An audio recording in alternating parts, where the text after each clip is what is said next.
जालना जिल्ह्याच्या प्रत्येक गावात आधार केंद्र सुरू करा.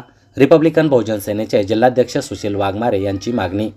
शासकीय योजनांचा लाभ घेण्यासाठी आधार कार्ड बंधनकारक करण्यात आले, परंतु हेच आधार कार्ड काढण्यासाठी मोजकेच आधार केंद्र देण्यात आलेत. त्यामुळे सर्वसामान्य लाभार्थी हा शासकीय योजनेपासून वंचित राहत आहे. त्यामुळे प्रत्येक गावात आधार केंद्र सुरू करण्यात यावं अशी मागणी रिपब्लिकन बहुजन सेनेचे जिल्हाध्यक्ष सुशील वाघमारे यांनी बुधवार दिनांक 24 जुलै 2024 रोजी दुपारी 4 वाजता जिल्हाधिकारी यांच्याकडे निवेदनाद्वारे केली आहे. जालना जिल्ह्यातील 80% जनता ही ग्रामीण भागात राहते. त्यात जगाचा पोशिंदा शेतकरी, ज्येष्ठ नागरिक, महिला, शेतमजूर, अपंग लोकही या ग्रामीण भागामध्ये राहतात. अशा लोकांना शासकीय योजनेचा फायदा घ्यायचा असेल तर आधार कार्ड द्यावं लागतंय, परंतु हेच आधार कार्ड काढण्यासाठी किंवा अपडेट करण्यासाठी आधार केंद्राच्या शोधात फिरावं लागतंय. त्यामुळे ग्रामीण भागातील जनता आधार कार्डमुळेच शासकीय योजनेपासून वंचित राहत आहे.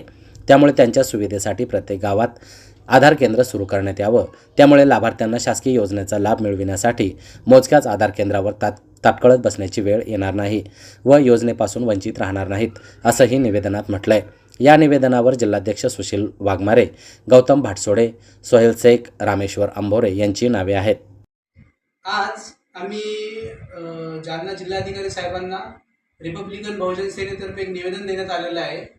आमचे रिपब्लिकन बहुजन सेनेचे सन्माननीय विजय घाटे साहेब यांच्या आदेशानुसार आम्ही एक निवेदन दिलेलं आहे की सध्या महाराष्ट्रामध्ये शासन रोज योजना काढत आहे.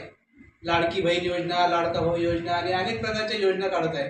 पण या योजना काढत असताना सर्व कागदपत्रांसाठी आधार कार्ड हे सक्तीचं आहे आणि आधार कार्ड सक्तीचं असल्यामुळे बऱ्याच लाभार्थ्यांना जो आपला जगाचा पोशिंदा शेतकरी राजा आहे तो ग्रामीण भागामध्ये राहतो. आज जालना जिल्ह्यातली 80% लोकसंख्या ही ग्रामीण भागामध्ये राहते आणि ग्रामीण भागामधल्या लोक त्या ठिकाणी महिलांचं, कोणाचं लग्न झालेलं असतंय, कोणाचं मुलं मोठे झालेले असतात. तर आधार सेंटर हे खेड्यामध्ये नाही आहे. आधार सेंटर काढण्यासाठी त्यांना जिल्ह्याच्या ठिकाणी यावं लागते किंवा तालुक्याच्या ठिकाणी यावं लागते. आज जालना जिल्ह्याची जर लोकसंख्या बघितली तर जालना जिल्ह्याची लोकसंख्या ही 25 लाख आहे आणि जालना जिल्ह्यामध्ये हे 900च्या वर खेडे आहेत आणि 782 या ग्रामपंचायती आहेत.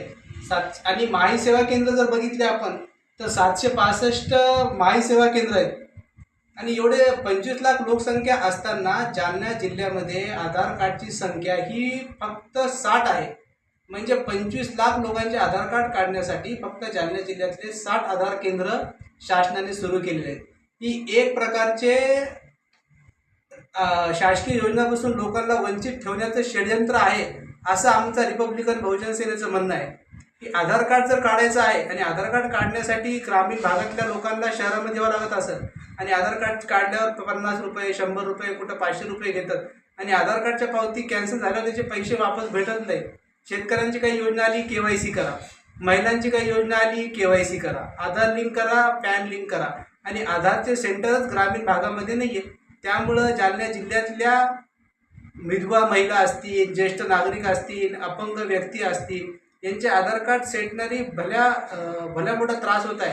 त्यामुळे रिपब्लिकन बहुजन सेनेची आमची मागणी आहे की ज्या ठिकाणी प्रत्येक ग्रामपंचायत आहे आणि त्या ठिकाणी ग्रामपंचायतच्या कार्यालयामध्येच आधार केंद्र सुरू करावे आणि शहरामध्ये ज्याप्रमाणे प्रत्येक वार्डामध्ये BLO असतो, अंगणवाडी असते, त्या केंद्रामध्ये आधार केंद्र सुरू करण्यात यावे जेणेकरून लोकांचा आर्थिक, मानसिक आणि शारीरिक त्रास कमी होईल आणि आधार कार्ड सर्वांचे येतील आणि त्यामुळे सरकारच्या योजनाचा जो भाग आहे तो सामान्य माणसाला भेटल. नाही तर जालन्यातली अवस्था अशी झाली की ज्याप्रमाणे प्रामाणिक माणूस चप्पल घालूचा विचार करतो तोपर्यंत एखादा लबाड व्यक्ती हे पूर्ण गाव हिंडून येतोय. म्हणजे खरी योजना ही खऱ्या लाभार्थ्याला भेटायली नाही.